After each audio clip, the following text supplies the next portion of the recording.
네, 안녕하십니까. 통상법 8강을 시작하도록 하겠습니다. 8강은 상품교육협정에 관해서 알아보겠습니다. 어, 상품교육협정은 두 가지로 크게 분류가 되는데요. 규범 분야, 그 다음에 하나는요, 시장 접근 분야, 이렇게 분류가 됩니다. 규범 분야에서는 그 내용이 가트 조문 해석에 관한 양에 그래서 가트 1994가 있고요. 그 다음에 이제 식품 및 동식물 위생 조치에 관한 규정이 있고요. 무역에 관한 기술 장벽 TBT 규정이 있습니다. 그 다음에 무역 투자 조치, 그 다음에 반덤핑, 관세 평가, 선적전 검사, 원산지 규정, 수입 허가 절차, 보조금 및 상계 관세 조치, 긴급 수입 제한 조치 등으로 구성이 되고요. 그 다음에 시장 접근 분야는요, 관세, 농산물, 섬유 및 의류로 분류될 수가 있겠습니다. 그럼 이 각자에 대해서 한번 내용을 검토해 보도록 하겠습니다. 자, 그 농산물에 관한 거죠. 농산물에 관한 거는요, 수입 제한 조치와 보조금 지급이 광범위하게 인정되는 분야입니다. 왜냐하면 이 농산물 부분은요, 세계 각국에서 모두 다 열악한 산업에 속합니다. 그래서 예외적으로 수입 제한 조치하다는 원래 수입 제한 조치는 그 WTO에서 그죠? 이게 좀 완강하게 이제 철폐하려고 하는 부분이지만 농산물 부분에 대해서는 수입 제한 조치와 보조금 지급이 광범하게 인정된다. 그렇게 알겠죠. 그다음에 이제 종래의 이제 가트 체제 안에서 다자간 협정 안에서는 제외되었던 부분입니다. 제외된 이유는 말씀을 드렸습니다. 그죠? 그는 이제 농업 부분은 어느 국가를 막론하고 다 좀 열악한 위치에 있기 때문에 이런 부분에 대해서는 서로의 공통된 이제 그 합의가 이루어진 거죠. 자, 농업 부분 우리 지금 당장 하지 말자. 그래서 너희도 그렇고 우리도 그렇고 다 그렇지 않느냐. 뭐 이런 식으로 해서 그렇게 된 거죠. 그 다음에 이제 UR에서 주로 의제로 이제 우루과이 라운드에서 이제 주요 의제로 이제 채택되었습니다. 그래서 이제 1986년도에 그러면 이것도 WTO에 편입하자. 이거를 자꾸 제외시켜서는 안 된다. 그래서 이제 agree on agriculture 했습니다. 그죠? 그래서 WTO에 이제 편입을 했죠. 물론 그 전에도 몇 번의 어떤 그런 시도는 있고, 뭐, 의제는, 이렇게 내고 했습니다만은, 구체적으로 뭐, 논의되고 한 것은 미비했죠. 자, 그래서 이제 원칙적으로는 개방하고요.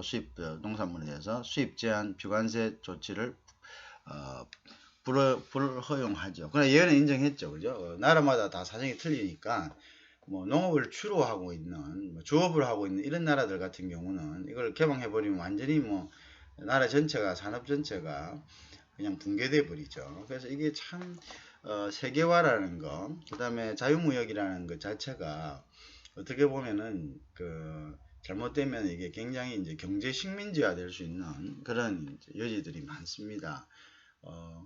보호무역 장치가 있을 경우에는 이걸 갖다가 보호하면서 자국의 산업을 어느 정도 보호할 수가 있잖아요. 근데 보호무역 장치가 없는, 이제 보호무역 장치 다 허물자, 허물지 않으면 불이익을 주겠다. 뭐 여러 가지 또 열악한 위치에 있는 나라들은, 다른 나라에 의존해야 될 경우가 많죠. 이제 그런 것들이 이제 자기 어떤 핸디캡이니까 이제 어떻게 할 수가 없는 거죠. 개방을 해야 되는데, 또 개방을 해버리면 이건 완전히 이제 뭐 국가의 어떤 정부 자체의 어떤 존립 자체가 통제력이 없어지겠죠. 경제를 통제할 수 있어야지 정부는 그 국가를 통제할 수가 있는데 그 통제력 자체를 상실해버리는 이제 이런 상황이 되면 안 되니까요. 그래서 또 이제 이런 상황은 강대국 간의 이해관계도 사실 미칩니다. 힘의 균형을 위해서는 나라든 뭐 국내 정치든 간에 자기 편이 많이 있어야 되겠죠.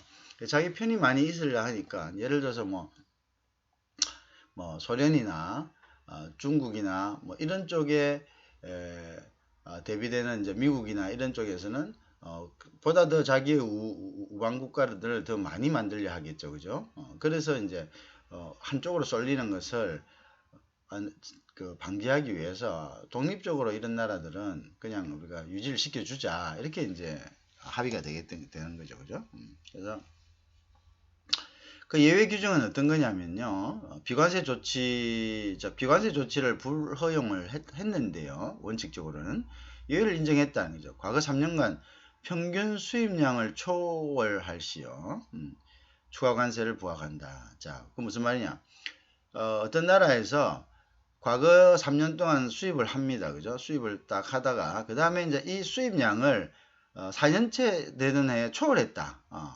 초월했다. 할 때는 이제 그 초월 부분에 대해서는 추가 관세를 부과할 수 있다. 이렇게 됐죠. 그죠? 근데 그것도 그냥 마구잡이로 몇 배씩 이렇게 하는 게 아니라 기존 관세의 범위 내에서 3분의 1 안으로 해야 된다.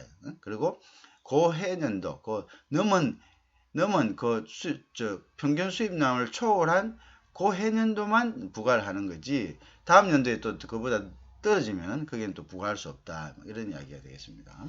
그래서 그런 것들을 이제 돼 있죠. 그 다음에 이제 수입 가격에는 CIF 가격 기준에서 해야 되고요. 그 다음에 이제, 그죠? 그 다음에 이제 이 CIF 가격이란 것은 뭐냐 하면요. CIF 가격은, 운임과 보험료가 포함된 가격입니다. 그러니까, 그 가격 자체에 순수한 그 물건만의 가격이 아니라 거기다 플러스 운임 플러스 보험료를 포함된 가격을 우리가 이제 CIF 가격이다 이렇게 이야기합니다. 그죠? 자, 그 다음에 이제 또 다른 부분들을 한번 볼까요? 자, 그래서 이제 요거는 이제 앞전에 한 거 되겠네요. 자, 그 다음에 아까도 얘기했지만 이제 수입 제한 조치와 보조금 지급이 광범위하게 인정되는 분야죠.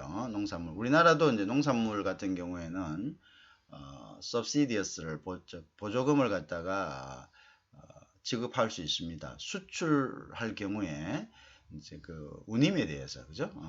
운임에 대해서는 보조금을 갖다가 지급할 수 있게 되어 있습니다. 그 운임이란 것이 농산물 같은 경우는 굉장히 큽니다. 왜 큽냐면 우리가 공산품 같은 컨테이너 안에, 드라이 컨테이너 안에 넣어 가지고 그냥 팩하면 그만이죠. 그죠? 근데 농산물은 랩 컨테이너라 해가지고 그 안에 이제 냉동기를 이렇게 돌리면서 온도를 유지해야 될 경우도 많습니다.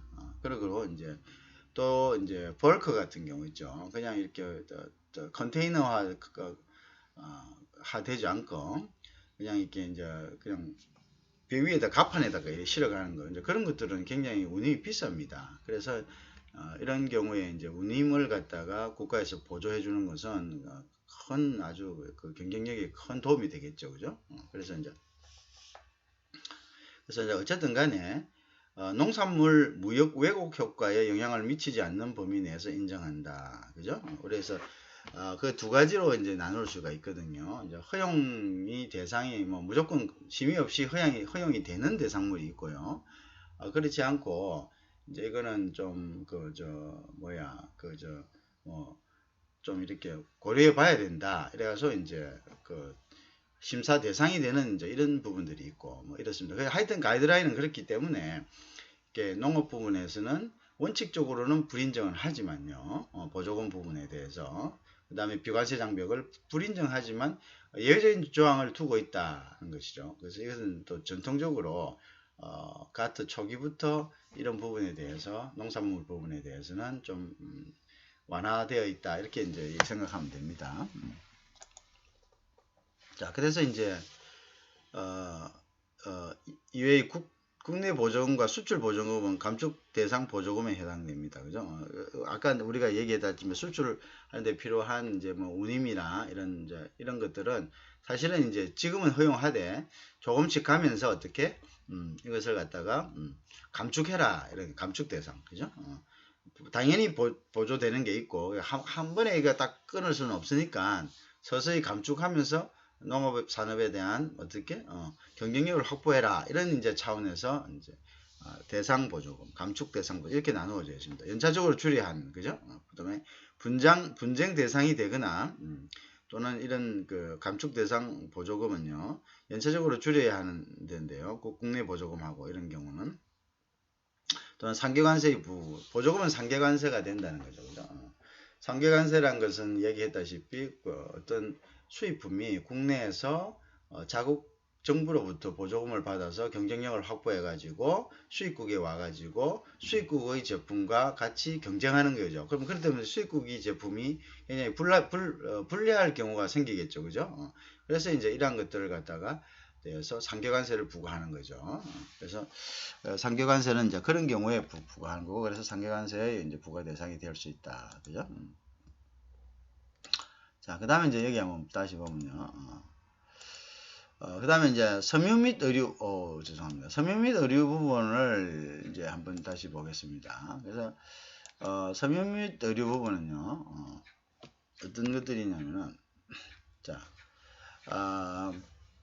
WTO 이전에는 가트 체조와는 다른 수입국 협상의 고용량을 제한한다는 섬유, 그러니까 다자간 섬유 협정이 있습니다. MFA, 그래서 Multi Five Agreement라는 게 있습니다. 자, 섬유도 우리가 왜 이러냐 하면요. 우리가 섬유 같은 것도 이게 노동집약적인 산업입니다. 그래서 농업도 마찬가지지만요. 섬유나 의류도 사실은 후진국 산업이었죠. 그죠? 그래서 노동이 투여되고요. 뭐 신발도 마찬가지겠죠. 그래서 뭐 어떻게 보면 이제 그런 부분이 재봉틀 뭐 이런 거 연상할 수 있잖아요.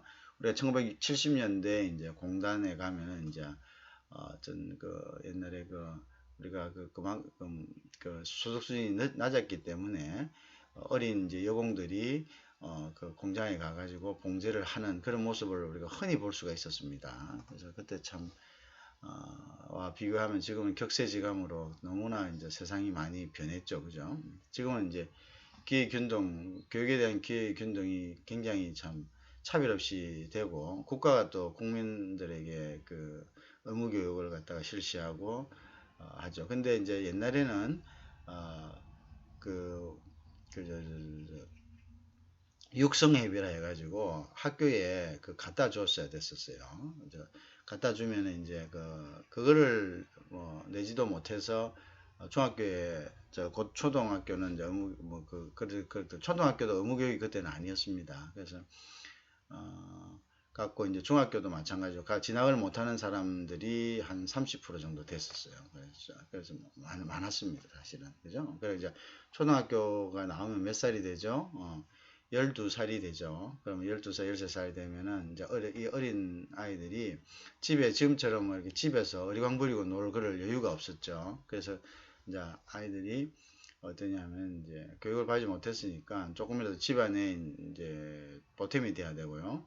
단순히 이제 그때는 농업이 우리가 조금만 도시를 벗어나면은 농업 이렇게 애트모스피어 그런 agriculture atmosphere였습니다. 보면 이제 농업 어떤 그런 전부 다 논이고 밭이고 뭐 그런 거고, 그러니까 이제 공장에 갑니다. 그 당시에 1970년대 우리가 이제 알겠지만 이제 세계 무역화의 자유무역에 이제 영향을 받아가지고 우리가 후진국이었지만 자유롭게 외국에다가 이제 수출할 수 있는 이런 그런 분위기였습니다. 그래서 많은 사람들이 많은 그 회사들이 이제 좀 마산에 있는 자유무역지구 뭐 이래 하여튼 섬유 대구 특히 섬유 같은 게 굉장히 좀 그거 했죠. 그죠?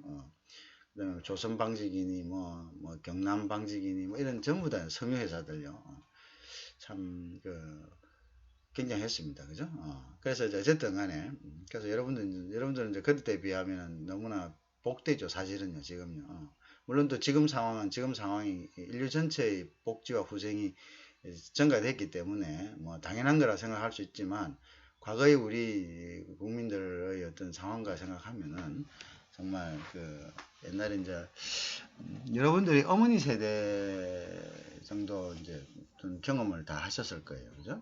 그래서 이제 경험을 하는 막바지 세대들이 될 수도 있어요. 그래서 이제 그럴 때는 굉장히 힘들었다. 그래서 여러분들도 이제 지금 이제 어떻게 보면 열심히 공부하는 것이 참 그때 사람들에 비하면은 그게 이제 도리다 이렇게 생각이 듭니다. 자, 어쨌든 자, 그래서 WTO 이전에는 가트 체제와 다른 수입국 간의 협상에 의한 교역량을 제한하는 뭐 다자간 섬유협정, 그죠?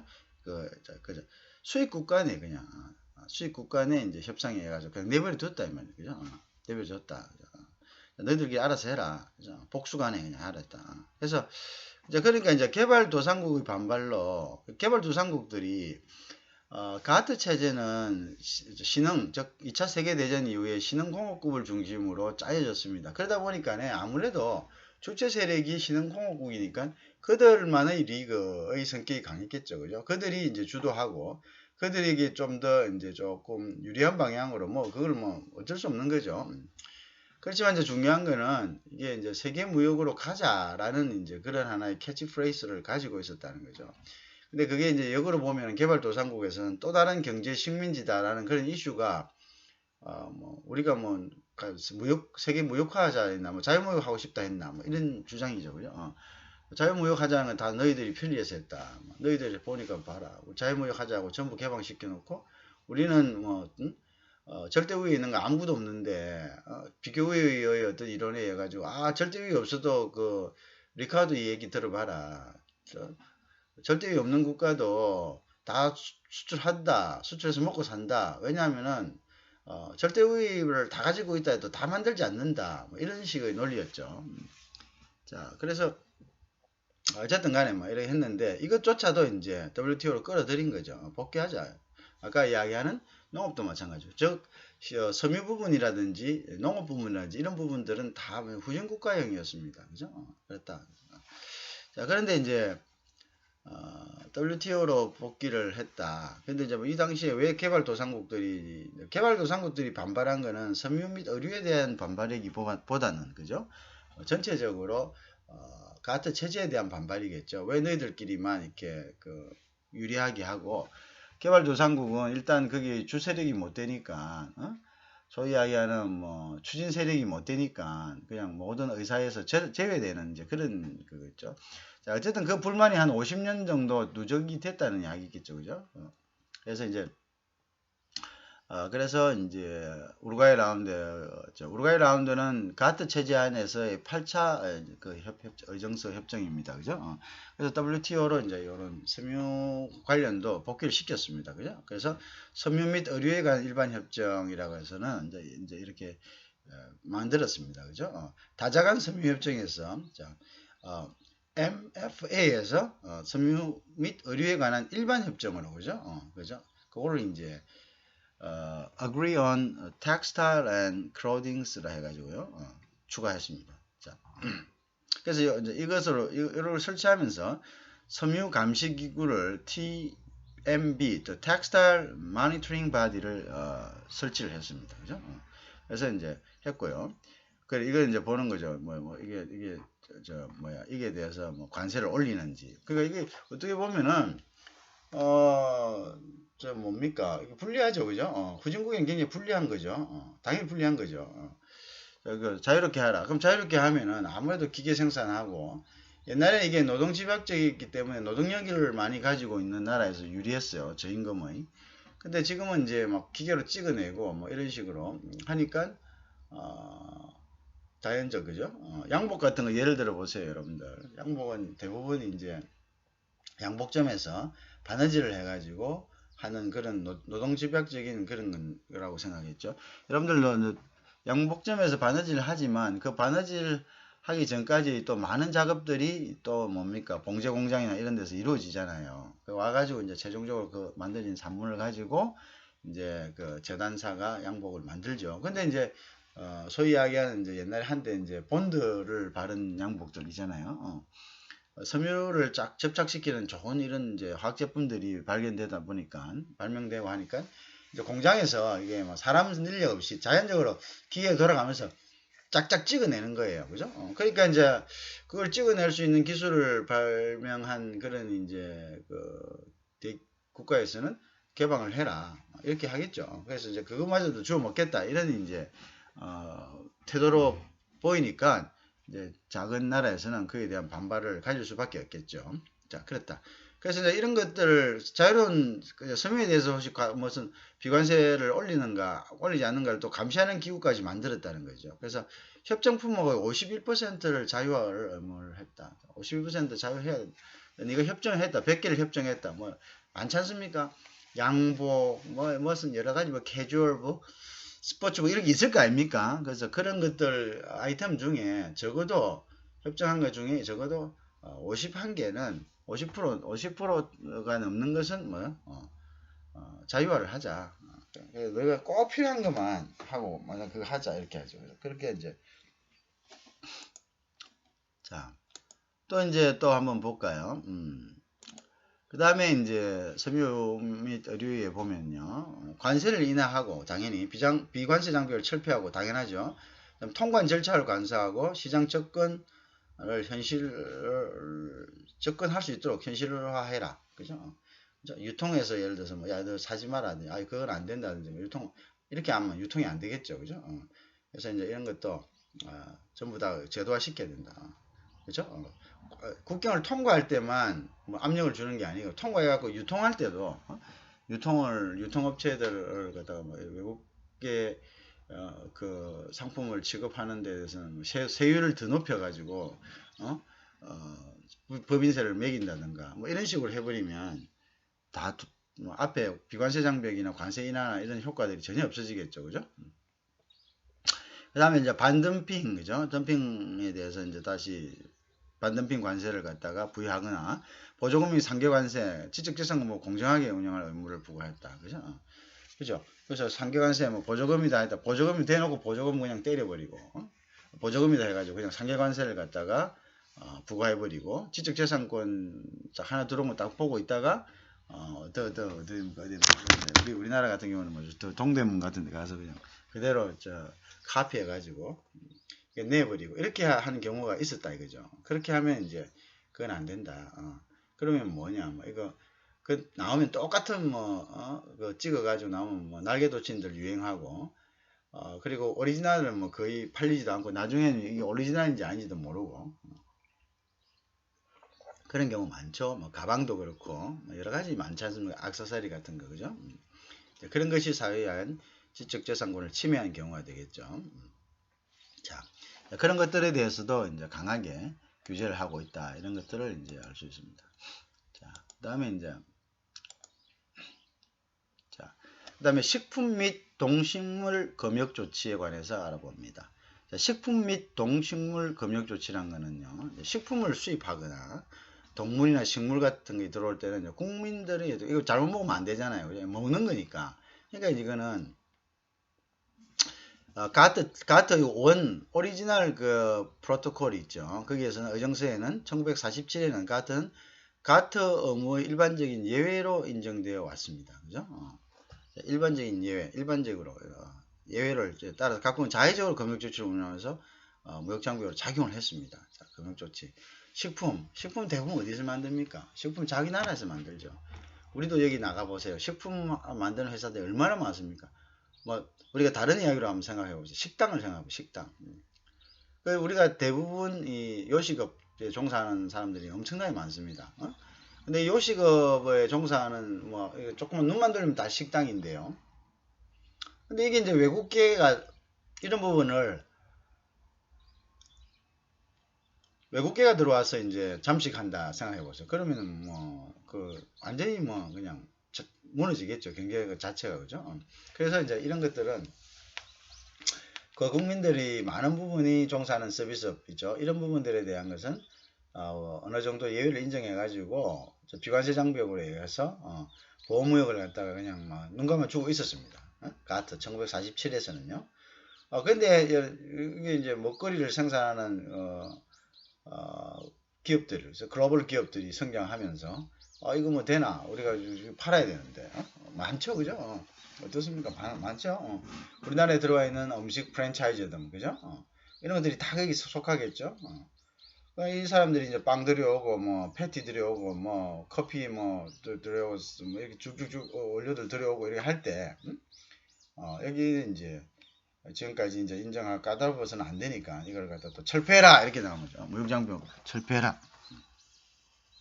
그래서 이제 WTO에서는 식품위생 및 동식물 검역 조치에 관한 협정을 추가합니다. sanitary measure라 이렇게 합니다. 그래서 이제 이걸 갖다가 sanitary measure를 갖다가 이제 그 딱 추가를 해갖고 자 요런 경우는 요런 기준에 의해 가지고 하자 이렇게 되겠죠. 그래서 검역 조치에 대한 수단과 평가 방법을 규정했고요. 자, 그 조치의 필요성과 자, 어떠한 경우에 조치를 한다라는 거가 예측 가능성, 그러니까 어떠한 방법으로 한다, 어떠한 기준이고 어떠한 것을 가지고 이제 그 한다라는 것을 갖다가 구체적으로 명시를 한 거죠, 그죠? 그래서 명시를 해서 식품을 만들어서 수출할 사람들이 어떻게 예측 가능하도록 저 나라에는 이런 것을 요구하기 때문에 우리는 이런 것이 만족되면 저 나라에 수출할 수 있다라는 이제 그러한 것들을 이제 제공했다는 거죠. 중요한 거죠, 그죠? 예측 가능성. 그래서 예측 가능성을 확보하고 분쟁 해결을 갖다가 하는 것, 하는 절차를 갖다가 규정한 것, 그죠? 그 다음에 이제 분쟁에서 뭔가를 이제 해결했는데도 조치가 안 될 때는 이제 법적인 조치를 할 수 있는 강제 조치를 할 수 있는 그러한 이제 벌금을 부과한다든지 뭐 폐쇄를 한다든지 뭐 수입을 갖다가 막는다든지 이걸 할 수 있는 그것이 이제 WTO와 가트의 차이점이라고 여러 번 말씀을 드렸습니다. 자, 그래서 이제 가트 그 1994에서 독립적인 협정으로 추가된 것은 그다음에 이제 농산물 1994에서는 농산물 협정에 의해 가서 농산물 협정 대상으로 포함되었습니다. 그죠? 그래서 무슨 말이냐면요. 이 식품 중에서도 그죠? 식품 중에서도 농산품에 해당되는 게 있을 거 아닙니까? 그죠? 그래서 농산물 협정에 의해 가지고 협정 대상 포함되었기 때문에 그죠? 포함되었는데도 불구하고 식품 및 동식물 검역 조치에 추가적으로 다시 이 부분에 식품 중에서 농산품에 해당하는 거죠. 그거는 이제 우리가 어떻게 됩니까? 한 번 더 이중장치로서 보완하기 위해서 그죠? 그래서 어떤 나라들이 농산물 협정 대상을 적용해 가지고 그 예외 조항으로 해서 이렇게 슬그머니 빠져나가는 걸 방지하기 위해 가지고 식품 및 동식물 검역 조치로서 다시 한 번 더 강화할 수 있는 이중적인 어떤 그러한 안전장치로서 규정을 해놨다. 이렇게 보시면 됩니다. 아시겠죠?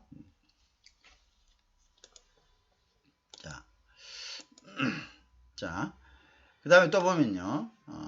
수입국에 검역조치의 권리를 부여했습니다. 당연한 거죠. 그죠? 자, 그 다음에 이제 기준은, 검역조치 하되, 기준은 필요한 범위 내에서만 과학적인 원칙과 충분한 증거를 확보를 해야 되죠. 즉, 증거가 없을 때는, 자, 내가 검역조치 했다, 이렇게 할 때는, 자, 보자. 검역조치 그 사람 조사한 이유가 뭐야? 뭐 때문에 그러냐? 뭐 그런 것들을 제시해라 이거죠. 예를 들어서 뭐 이 식품을 먹었는데 국내에 먹은 사람들이 뭐 예를 들어서 알레르기를 유발했다든가 아니면 뭐 어떤 뭐 구토를 유발했다든가 뭐 여러 가지 아니면 뭐 이러한 나쁜 부작용을 유발했을 때 이제 그런 증거들을 이렇게 제시를 해야 된다는 거죠. 그죠? 그죠? 그래서 그다음에 이 분쟁이 발생했을 때 지 마음대로 이렇게 하지 말고 뭐 예를 들어서 뭐 분쟁 발생했다 이라고 이거는 관할국은 한국이야. 그래서 한국의 법정에서 해가지고 끝났어. 자, 가. 뭐 이건 벌금 부과해. 이런 식으로 하면 안 된다는 거죠. 분쟁이 발생했을 경우는 자, 이거는 관할은 어디서 하고 어떤 절차에서 하고 자, 이렇게 해갖고 삼심이 보장되고 뭐 이렇게 절차를 갖다가 규정을 해놨다. 그래서 이제 거기에 규정을 해놨다는 것은 우리가 거기에 맞게 안정적으로 어떻게 할 수 있다고 그 규정에 따라서 이제 할 수가 있다. 이런 이제 이야기가 되겠죠. 그죠? 그 부분들을 이제 이야기를 한 겁니다. 자, 그 다음에 이제 볼까요? 그 다음에 이제 우리가 한 게 이제 무역에 대한 기술 장벽입니다. 기술 장벽이라는 것은 우리가 TBT라고 합니다. Technical Barrier to Trade라. 기술 장벽 협정 앞전에도 제가 오면서 언급을 했었죠. 기술 장벽 협정이라는 것은 뭐냐 하면요. 우리가 기술이 다 다릅니다. 우리나라에 KS가 있고 뭐 여러 가지 유럽도 다른 자기들의 어떤 UL이라든지 뭐 여러 가지 이제 나름대로 기술 스탠다드가 있죠, 그죠? 그죠. 자, 그래서 이제 특정 상품에 대한 국가 간 기술 규정인데요. 표준 제도가 상이할 틀리잖아요. 우리하고 유럽하고 틀립니다.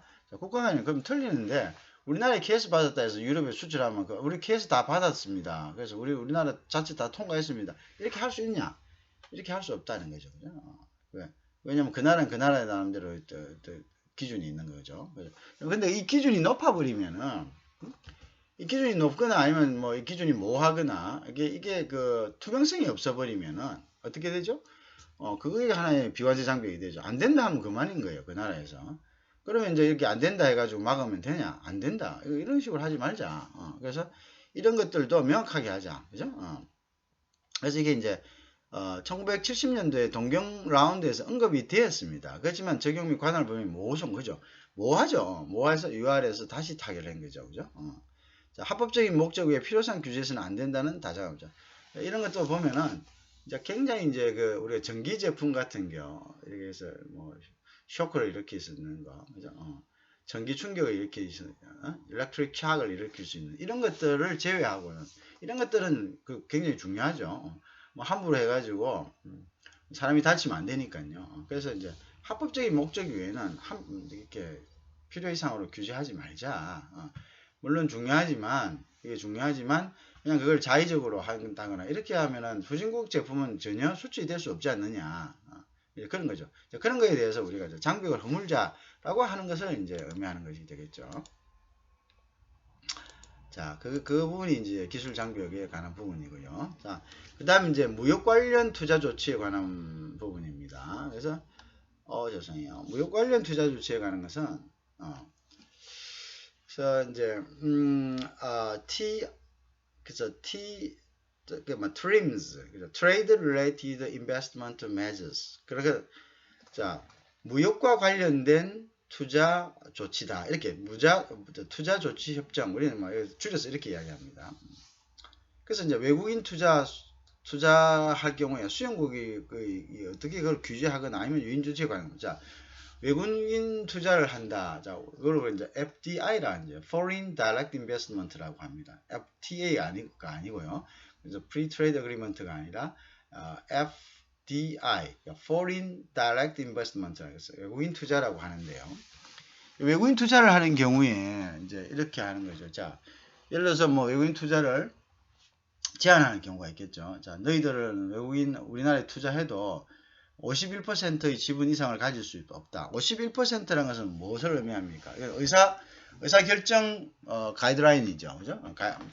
의사결정 가이드라인. 그러니까 우리가 51%를 받으면은 이제 과반수를 넘으니까요. 무조건 이제 그것은 그 의사결정에 따라야 되는 거죠. 그러니까 결국 51%를 가지고 있다는 것을 주식회사의 51%를 점유하고 있다는 것은 결국은 이제 그게 의사결정권을 갖는다. 그러니까 그 경영을 좌지우지한다는 겁니다. 그죠?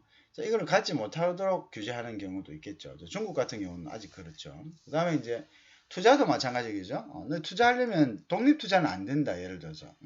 그러면 자국민을 하나 이제 어떻게 같이 통합해서 투자를 해야 된다. 그러면 이제 통합해서 투자를 한다면 국가는 이제 그 자국민에 대한 통제는 쉬울 수가 있겠죠. 그래서 그 자국민을 통해서 통제하거나 또는 이제 초기에 중국 같은 경우는 그래가지고 이제 우리나라 투자가들이 가서 투자하는데 어쩔 수 없어 그 현지민들을 사용했는데 현지민들이 이제 실질적으로 일단 소유자가 돼 있으니까요.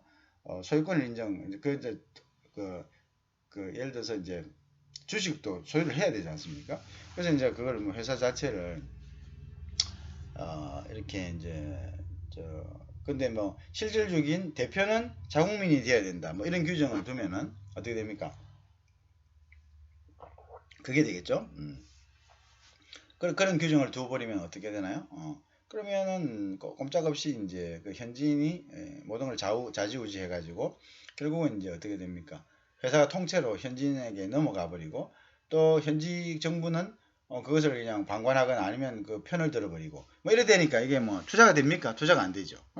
투자가 안 되니까 이런 부분에 대해서 규제 조치나 뭐 유인책을 이렇게 유인책도 보면은 막 그냥 처음에는 어떻게 합니까? 처음에는 투자 다 됩니다. 이거 받아놨다가 나중에는 뭐 하니까 이거 법을 바꿔버리든가 아니면 뭐 법이 아니더라도 조례나 이런 걸 바꿔가지고 뭐 나중에 경영 활동이 안 되게 한다나 이런 식으로 해버리면은 이거는 아니다. 이거. 그래서 처음에 이런 조건으로 유인을 했을 때는 그 회사에 대해서는 나중에 소급해서 정업할 수 없도록 그 회사는 그냥 그대로 그 조건대로 영업을 할 수 있도록 그렇게 이제 우리가 가자 이거죠, 그죠? 그런 이제 조건을 이야기를 하는 거죠. 자, 그런 것들을 우리가 규제를 했다 이거죠, 그죠? 자, 그런 것들을 이제 우리가 명백하게 하자 이렇게죠. 자, 무역 자유, 투자 자유 경쟁을 또 보장을 해야 되는 거고요. 그죠? 비딩 같은 거 한다든가 입찰에 참여한다든가 이런 것도 이제 똑같이 체국 대회에다가 내국민 대우를 해가지고 그죠? 국내 기업과 똑같은 경쟁을 할 수 있도록 그죠? 그렇게 했다. 자, 그런데 이제 요거는 상품 교육에 관련된 투자에 한해서 적용을 했다는 것이 이제 특징입니다. 그 다음에 가트는 가트 1994의 3조 보면은요, 내국민 대우가 11조는 수량 제한 철폐 의무, 수량 제한 철폐는 쿼터를 철폐하는 거죠. 그죠? 수입 제한 철폐. 자, 그 해서는 안 된다고 했습니다. 내국민 대우 해야 됩니다. 그 다음에 이제 투자를 하더라도 이렇게 어떤 리미트를 두는 거예요. 이거 안 된다 했습니다. 그죠? 이러한 것들을 위반하는 투자 조치는 할 수가 없습니다. 그죠? 그래서 이제 여기에 대해서 이제 TRIMS 리스트는 협정서 부속서에 첨부를 해놨습니다. 그 리스트는 어떤 경우, 이런 경우 구체적으로 그죠? 그래서 이제 구체화 시켜놨다 이런 겁니다. 그죠? 그래서 이런 부분은 아주 중요한 부분들이겠죠. 우리가 투자, 이제 최근에 있어서는 외국인 투자가 이제 급격하게 증가되고 있죠. 여러 가지 직접 수출이나 간접 수출 또는 현지 생산이나 뭐 이런 것들, 그다음 프랜차이징이나 라이센싱 이런 식으로 해서 이제 이렇게 변화를 발전해 가다가 최종적으로는 외국인 투자로 갑니다. 그죠? 직접 들어가 가지고 이제 현지에서 생산하고 현지에서 마케팅하고 현지에서 이제 판매하는 그죠? 이런 이제 생산 체계로 들어가죠. 그게 이제 굉장히 중요한 겁니다. 지금은 이제 무역이란 것이 상품을 제조국에서 수입국으로 이전하는 그런 의미만을 가지는 게 이제 아닙니다. 그죠? 그래서 이제 이 부분이 중요하죠. 투자 관련 조치들이 이제 자, 다음은 이제 반덤핑에 관해서 우리가 이제 한번 알아봅시다. 자, 그래서 이제 반덤핑이란 것은 무엇이냐 하면요. 수출자가 자국에서 판매하는 가격보다 낮은 가격으로 수출하는 경우에 벌칙을 부과하는 것은 anti-dumping duties. 이렇게 anti-dumping duties. 자, anti-dumping duties라는 것은 자, 덤핑에다가 anti하는 듀리를 갖다가 imposing한다 이런 데 부과한다 이런 뜻입니다. 자, 그래서 이것은 이제 뭐냐? 그래, 너희 나라에서는 100원에 팔던 것을 왜 우리나라 와서는 70원에 파느냐? 결국 그것은 뭐냐? 너희 상품을 갖다가 맛보게 해가지고 우리나라 시민들로 하여금 너희 상품에 대한 충성도를 높여서 나중에 너희 상품들의 인지도를 높이고 프로모션 해가지고 전국적으로 가서는 기존 우리 국내의 어떤 기업들과 경쟁력을 가져서 우리 국내 기업들이 피해를 주려 한다. 그러면 우리 국내 기업들이 뱅크럽시 하면은 결국은 실업 문제가 발생되고 우리 국가도 세금을 거둘 수 없게 되고 여러 가지 우리가 문제를 발생시킨다. 그러니까 너희들이 그런 아주 커닝한 짓을 얍실한 짓을 한 데에 대한 벌칙을 주겠다. 이거 한 것이 뭐냐? 반덤핑 관세입니다. 반덤핑 관세. 우리가 보통 반덤핑 특별 관세다. 이렇게 이야기하겠죠. 그죠? 그래서 이제 요거를 부과하는데도 옛날에는 지 마음대로 부과했습니다. 그죠? 이런 3배, 4배 그냥 갖다 그냥. 자. 근데 차액에 대해서만 덤핑 마진에 대해서 관세를 부과하는 겁니다. 덤핑 마진에 대해서. 상품 가격 전부 다가 아니고 100만원짜리 전부 다가 아니고 덤핑 가격. 예를 들어서 100만원짜리 자기국에서 100만원 하던 걸 국내 수입국에 와가지고 수출국에 와가지고는 70만원에 한다. 그러면 어떻게? 30만원 이득 받죠. 그죠? 그러면 30만원에 대해서만 그 차익에 대해서만 네가 반덤핑 관세를 부과한다. 이런 이야기죠. 그죠? 그 다음에 덤핑은 수입국 국제산업에 그쪽 피해를 주죠. 그 수입국에 이제 피해를 주고 그래서 비교 우위에 의한 무역을 갖다가 왜곡하죠. 자, 그죠? 그래서 이제 비교 우위에 의한 무역을 왜곡한다는 것은 뭐냐면 자 보세요. 내가 어떤 부분에 대해서 비교 우위라는 것은 우위가 있다 이거죠. 우위가 있다. 그 다음에 또 어떤 부분은 비교 우위라는 것은 두 개다가 우위가 있는데도 불구하고 내가 더 위에 있는 것을 갖다가 선택해 가지고 하는데 이 더 위에 있다고 생각했는데 이걸 갖다가 가격으로 들어와서 후려치니까 가격 경쟁력이 없으니까 더 이상 뭐가 없는 겁니까? 우위에 있다는 것은 가격 경쟁력이 있다는 겁니다. 뭐에 비해서? 질에 비해서. 우리가 소위 이야기하는 그걸 요즘 뭐랍니까? 그게 뭐 무슨 비가 좋다고 그러죠. 무슨 비가 좋다 이렇게 이야기하죠. 갑자기 생각이 안 납니다. 그래서 뭐라 하지? 갑자기 생각이 안 나네. 그래서 어쨌든 그게 좋은데 결국 그건 가격에 관계되죠. 자, 성능에 대해서 가격에 대해서 성능비가 좋다. 가성비라 그러잖아. 그 가성비라 그러나요? 가격에 대해서 성능이 좋다고 얘기하잖아요. 근데 그 가성비가 좋은다는 가격입니다. 가격. 근데 가격을 갖다가 후려쳐 들어와 버리면은 더 이상 가성비가 좋지 않고 더 이상 비교 우위가 있는 게 아니죠. 그래서 비교 우위를 왜곡하는 그런 현상이 일어나는 거죠. 그죠? 그거는 우리 여러분들이 다 이해를 하실 수 있을 겁니다. 자, 기존의 반덤핑 협정은 수입국 산업피해 산정에 대한 명확한 규준이 없었다. 야, 우리야, 너 때문에 뭐 한 200만 불, 300만 불, 400만 불, 몇천만 불, 몇억만 불, 손해봤어 하면 끝이에요. 뭐 어떻게 봤는데요? 우리 조사한 거야.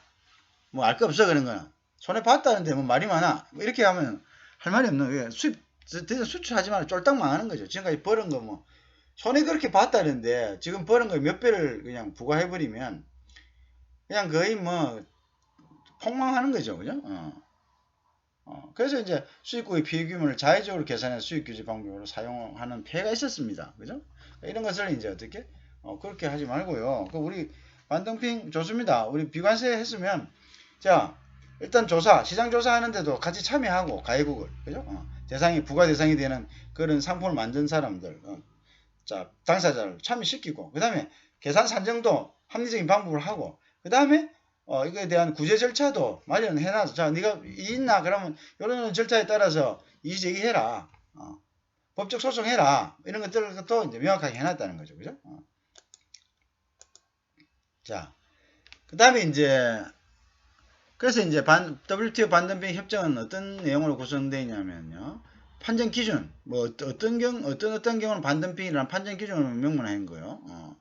그 다음에 이제 산업 피해 현장 조사, 그죠? 진행을 해야 된다. 옛날에는 안 하고 막연하게 뭐 여기 이런 민원이 있다, 뭐 그렇게 보고됐다 이렇게 했는데 이건 조사할 때 물론 해야 되죠. 그 다음에 이제 반덤핑 조치, 반덤핑 관행위원회 설치해갖고 이제 여기 뭡니까? DSU, 그죠? 분쟁 절차를 규정해놨다. 자, 반덤핑이다, 아니다. 반덤핑 당한 사람 가만히 있겠습니까? 가만히 있죠? 아니다고 따지겠죠. 근데 예전에 그걸 어떻게 따집니까? 뭐하죠? 국제법상 문제가 되면은요, 국제상거래에서 그거는 거의 해결하기 힘들어요. 왜? 일단은 뭡니까? 관할권 문제가 있고요. 관할권, 그 다음 법원이 문제가 있습니다. 법원은 어떤 법을 적용할 것인가? 국제법상에서는 그게 정해놓은 게 없습니다. 당사자의 합의에 의한 당사자의 합의가 안 됐을 경우는 어떡합니까? 그것만 정하는데도 엄청난 시간이 걸리고 그냥 거의 뭐 불가능하다고 보면 되겠죠, 그죠? 그런데 이제 이런 부분에 대해서 어떻게 명문화 시켜놨다는 거죠. 자, 그 다음에 이제 관세평가 부분입니다. 자, 우리가 반덤핑까지 했습니다. 관세평가 부분은 이제 어떤 부분을 이야기하느냐? Custom Valuations입니다. 자, 관세를 어떻게 했죠? 우리가 보세요. 관세 같은 것도 정말 똑같은 제품인데도 그 정부의 관세청이 이거는 이거 아니야. 이거는 태블릿이야. 이거는 핸드폰인데요. 아니야. 이건 태블릿이야. 이렇게 해버리면 대책이 없는 거죠. 그래서 이제 수입품의 관세 가격을 결정하는 절차 방법에 대해서 이제 커스텀 밸류에이션에 대해서 이거를 이렇게 우리가 좀 객관화하자. 그래야지 투명성이라는 게 굉장히 중요합니다. 투명성. 우리가 WTO의 가장 큰 컨트리뷰션은 공은 투명하게 만들었다. 국제 간의 거래를 예측할 수 있게 만들었다는 거죠. 투명성이다. 뭐가 이게 이렇게 조문화되어 있거나 뭐가 있어서 경쟁력이 있고 그걸 따지기 전에 우선 가서 근데 우리가 수입 수출을 할 수 있을 것인가 없을 것인가 이에 대한 파악이 더 중요하잖아요. 우리가 어디 이사를 간다. 집값이 싸다 해서 무턱 이사를 가는 건 아닙니다. 우리가 그곳에 가서 적응할 수 있을 것인가 말 것인가 여러 가지 환경이 중요한 거죠. 그럼 우리가 예를 들어 집만 들썩 샀다 해가지고 집에 하루 종일 밖에 있을 수도 없는 거고 집에 하루 종일 밖에 있다 치더라도 그곳에 어떤 기율이나 여러 가지가 있다면은 그래서 뭐 집을 샀는데 세금이 관리비가 많이 나온다든가 뭐 여러 가지 뭐 예를 들어서 뭐 외국인이라서 거기 갔는데 전기 공급 계약이 안 된다든가 수돗물 공급 계약이 안 된다든가 뭐 여러 가지 이런 것들이 있다면은 갈 수 없는 거죠. 그래서 그런 것들 투명하게 해놔야지 그걸 보고 우리가 진출할 수 있을 거 아닌가요? 그런 거다 이거지. 그래서 보통 관세액은요, 관세율 곱하기 관세 표준입니다. 그죠? 관세율 곱하기 관세 표준. 근데 이제 관세율이란 것은 법으로 정해져 있습니다. 관세율, 사치품은 몇 프로. 근데 그 사치품이 어떤 거냐? 어떤 걸 사치품으로 볼 거냐는 법으로 정할 수가 없죠. 왜? 사치품의 개념은 계속 변하니까요. 그죠? 계속 변합니다. 그래서 이제 그거는 법으로 정할 수 없는데요. 그거는 이제 결국은 사치품을 이게 사치품이냐 아니냐를 정하는 것은 이제 소위 이야기하는 이제 내부 규칙으로 정하는 거겠죠. 그죠? 내부 규칙으로 관세청은 규칙이라든지 뭐 여러 가지 뭐 규칙으로 정하겠죠. 조례라든지 그죠? 뭐 이런 걸로 정하는데 그래서 이제 이 관세 표준은 다양한 기준이 정해야 되겠죠. 당연하게 어떤 것이 이 관세율에 해당되는 물건이냐 아니냐. 그래서 관세 표준을 갖다가 이렇게 자의적으로 이거 아니야 이건 예를 들어서 핸드폰도 똑같은 겁니다. 핸드폰을 예를 들어서 보통 사람들이 많이 쓰는 핸드폰은 그냥 세율을 핸드폰으로 적용했어요. 근데 핸드폰이 비싼 핸드폰이 있을 거 아니에요. 이거는 똑같은 핸드폰의 기능인데 이건 아니야. 이거는 사치품이야. 그래서 이거는 특별 소비세를 부과해야 돼. 뭐 이런 식이라는 거죠. 그런 식으로 하면은 수입 제한과 같은 부정적인 효과가 나타날 수밖에 없다는 이야기입니다. 자, 동경 라운드에서 관세 평가에 대한 다자간 협정이 체결되었습니다. 91년도에 동경 라운드에서. 그러나 최약국에만 적용되는 최약국이라는 것은 복수국가 간 거기에만 다자간이 아니다. 하나 딱 결정이 되면 이게 그 회원국 모두에게 적용되는 것이 이제 다자간이고 복수국가 간 풀을 한 것은 그냥 우리가 FTA가 있지 체결 국가 간에만 이제 뭐냐면 어떤 효력이 발생하는 그런 시스템으로 되어 있다는 거죠. 그래서 이제 이것은 한계가 있었다. 그래서 이것은 이제 우루과이 라운드 86년에 이후 우루과이 라운드에서 관세 평가 협정이 추가되어 전 회원국에게 이제 적용된 거죠. 자, 관세를 평가할 때는 이제 우리가 이렇게 관세율 이렇고 표준 이렇게 딱 정하자 이렇게.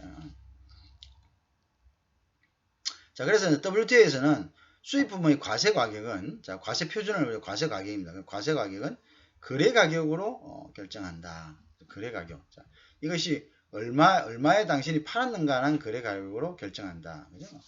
이건 뭐 얼마에 팔리고 말고 간에 우리는 이걸 갖다가 이걸 이걸 기업품으로 해놨기 때문에 이거는 기업품 해가지고 세금 이렇게 붙여가지고 이거는 여기야 여기 30% 40% 아니면 100% 200% 특별 소비세 붙여야 돼. 이렇게 아니고 이게 실질적으로 이 사람 수입해 가지고 얼마에 파는가 이것이 중요하다는 거죠. 그걸 중요하다. 그걸 이제 기준으로 하자 이런 이야기입니다. 그렇죠? 자, 그래서 거래가 없을 경우도 있을 수 있죠. 우리가 처음 사와가지고 이 사람이 처음 사와가지고 이제 팔 수도 있는 거 아닙니까? 이제 처음으로 이제 여기서 이제 마케팅 할 거, 이제 팔 거라고 이제 비즈니스 할 거라고 사올 경우가 이럴 때는 기존에 팔 게 없죠. 자, 그럴 때는 이제 순서대로 하는데요. 이것도 법으로 정해놨습니다. 그래서 거의 동시에 동일 수입국에 같은 나라의 수입자 들어오는 그죠? 동종 상품의 거래 가격 거의 비슷한 거. 그래서 뭐 핸드폰 같으면 우리가 이제 예를 들어서 이렇게 하겠죠. 미국에 만약에 한다. 그러면 우리나라라고 합시다. 우리나라에 하면 이제 아이폰이 들어왔다. 그러면 그 아이폰 사양과 거의 비슷한 그다음에 갤럭시가 얼마에 팔리느냐. 그죠? 그걸 보고 이제 처음에 이제 가격을 매기겠죠. 그 다음에 이제 아이폰이 가격을 비싸게 팔 수가 있겠죠. 뭐보다 갤럭시보다. 그러면 나중에 들어오는 품목에 대해서는 이제 이미 판 전력이 있기 때문에 그 판 가격을 기준으로 해서 다시 관세를 다시 조정하겠죠. 그죠? 그런 식으로 하겠죠. 그죠? 그 다음에 그게 없을 때는 거의 동시에 또 수입되는 유사품은 있겠죠. 유사품이 있겠죠. 유사품은 이제 비슷한 것을 동종 동질이었다가 그다음에 유사품 동종 사양이 딱 똑같지 않다. 그러면 비슷한 사양의 것을 이제 그 거래 가격을 기준으로 하겠죠. 자 그런데 이제 또 이것도 없다. 그러면 이제 거의 동시에 수입된 그 수출자와 관계없는 구매자에게 판매된 가격.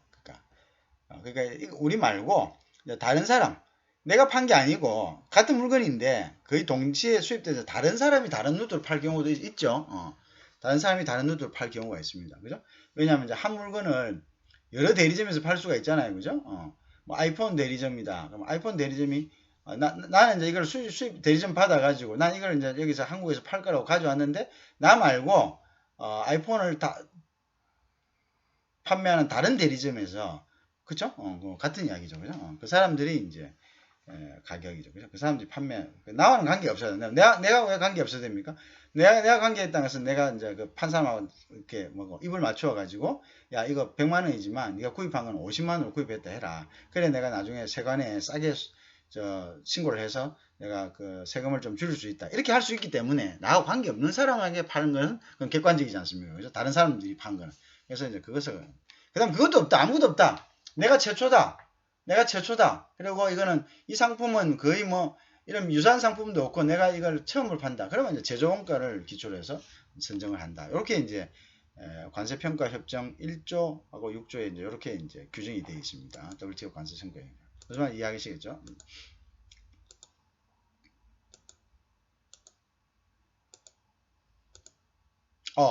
자, 이제 일단은 이제 8장은 여기까지 하고 그 다음에 이제 이어서 하도록 하겠습니다. 고맙습니다.